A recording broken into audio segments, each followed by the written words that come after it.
अस्सलामुअलैकुम फ्रेंड्स, कैसे हैं सब। फैजी वर्क से एक नई वीडियो के साथ हाजिर हैं। मैं आप सबको दोबारा खुशामदीद कहता हूं। आज की वीडियो में हम पीपीएससी के पास पेपर असिस्टेंट का services and general administration department जो कि 2010 में हुआ था, इसका पोस्टमार्टम करेंगे। इसमें हम हर एमसीक्यू को तफसीली तौर पर देखेंगे। मेरी आप लोगों से रिक्वेस्ट है कि इन जो मैं आपको छोटे मोटे नोट्स बता रहा हूँ, इनको मद्देनजर रखते हुए आप खुद अपने नोट्स बनाते जाएं। Let's start. Which of the Pakistani youngest ever Microsoft certified professional who died at the age of 16। तो वो कौन सा पाकिस्तानी नौजवान था या थी जो कि माइक्रोसॉफ्ट सर्टिफाइड प्रोफेशनल था, just only 16 years old. Okay, ये मैंने 4 ऑप्शन यहाँ पे बना दिए हैं और इनके साथ साथ इनकी डिटेल भी लिख दी है। तो ये आपके सामने है हरप्रिंदर सिंह और गिरीश वर्मा। इनका ताल्लुक जो है इंडिया से, तो ये दोनों ऑप्शन तो नहीं होंगे। और रफ़ीक अहमद देखा जाए तो ये क्या है, एग्रीकल्चरल साइंटिस्ट हैं जो कि बी कीपिंग की वजह से एशिया में मशहूर हैं, लेकिन इसका भी नाम नहीं आएगा। माइक्रोसॉफ्ट सर्टिफाइड प्रोफेशनल अब जो बचता है वो है अरफा करीम रंधावा। अच्छा, माइक्रोसॉफ्ट सर्टिफाइड प्रोफेशनल्स क्या होता है असल में? अच्छा, इसमें क्या होता है, जो लोग ये जो माइक्रोसॉफ्ट सर्टिफाइड प्रोफेशनल है, इस फील्ड में लोग फोकस करते हैं किस पर? Technical maintenance skills in different areas starting from operating systems to web development. Operating system से स्टार्ट करके वेब डेवलपमेंट तक तमाम के तमाम एरियाज को ये फोकस करते हैं। ठीक है। अब इसके अलावा दूसरा एमसीक्यू है, who is director of saving face, a Pakistani documentary film which von Oscar award. तो अगर इन ऑप्शंस में देखा जाए तो मदिया गौहर, उज़मा गिलानी और साहिरा काज़मी ये तमाम की तमाम टीवी एक्ट्रेसेस हैं, जबकि शमीन उबैद चुनाए पाकिस्तानी जर्नलिस्ट है और इनको ऑस्कर अवार्ड मिला था सेविंग फेस मूवी की वजह से। तकरीबन ये 1 घंटे की मूवी थी जिसमें ये बताया गया कि जो शोहर हजरात हैं अपने गुस्से का इस्तेमाल बीमे पर ना करें। आगे चलते हैं। हाँ, आइए तीसरे एमसीक्यू नीचे ठहरा हुआ है, मुझे नंबरिंग में थोड़ी सी गलती हो गई है, इसके लिए सॉरी पहले से। ये देख लेते हैं तीसरा MCQ, who is the chairman of ISI Pakistan secret agency. तो आईएसआई के आज हम जानते हैं जो डीजी हैं, DGISI हैं, वो हैं लेफ्टिनेंट जनरल फैज़ हमीद। और इनका जो टेन्योर स्टार्ट होता है 2019 से स्टार्ट लेके अभी तक कंटिन्यू हुआ है। लेकिन हम जो और ऑप्शंस हैं उनको भी थोड़ा गौर कर लेते हैं। लेफ्टिनेंट जनरल अहमद शुजा पाशा, ये भी DGISI रह चुके हैं 2008 से 2012 तक। और इसके बाद है लेफ्टिनेंट जनरल ज़हीरुल इस्लाम, ये भी DGISI रह चुके हैं 2012 से 2014 तक। और इसके अलावा लेफ्टिनेंट जनरल कयानी, तो ये भी DGISI रह चुके हैं 2004 से लेकर 2007 तक। इसके बाद है लेफ्टिनेंट जनरल यूसुफ गिलानी, और इस नाम का फ़िलहाल अभी तक जो मैंने गूगल पे सर्च किया है मुझे DGISI ऐसे नाम का कोई भी नहीं मिला। वैसे अगर देखा जाए अमूमन इनका जो टेन्योर होता है, कोई भी DGISI हो तो उनका जो टेन्योर 3 से 5 साल के दरमियान होता है, इनके परफॉर्मेंस पे डिपेंड करते हुए। अच्छा, इसके बाद है the Pescadores islands are located in what state.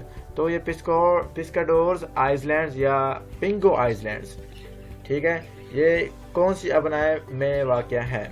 ठीक है। इसके बाद इसमें देखा जाए कि 4 ऑप्शन हैं, मैंने इनकी डिटेल भी साथ लिखी हुई है।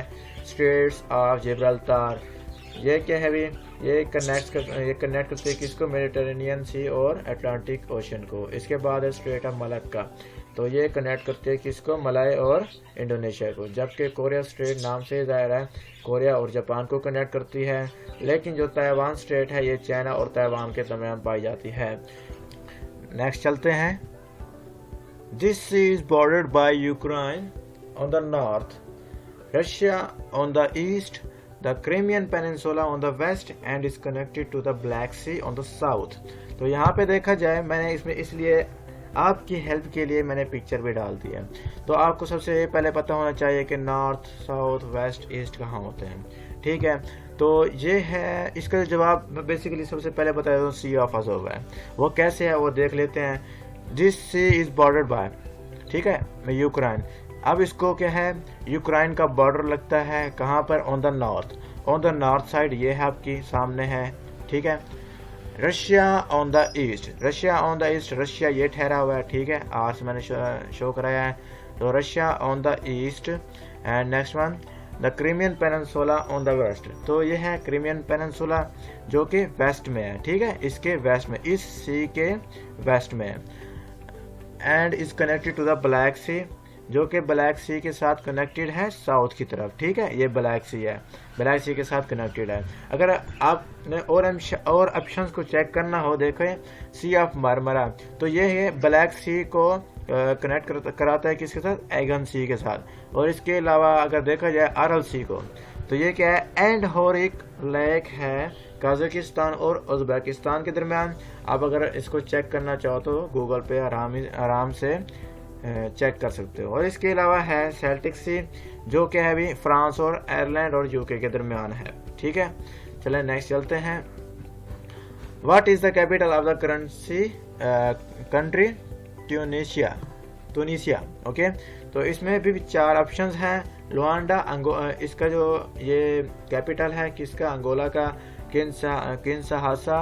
किंशाहासा, ये कॉन्गो का कैपिटल है। और इसके अलावा हरारे जो है कैपिटल है जिम्बाब्वे का। आप जानते भी होंगे जिम्बाब्वे क्रिकेट टीम है और अक्सरियत बंदे ये जानते हैं। इसके अलावा ये ट्यूनीशिया का जो कैपिटल है वो क्या है, ट्यूनिस है।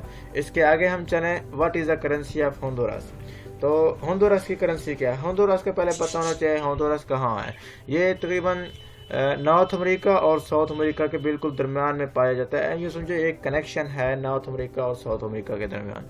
तो यहाँ पे मैंने भी 4 ऑप्शंस दिए हैं, लैम्पिरा, पाउंड, पेसो, डॉलर, इनके मैंने सिंबल्स भी साथ अटैच कर दिए हैं।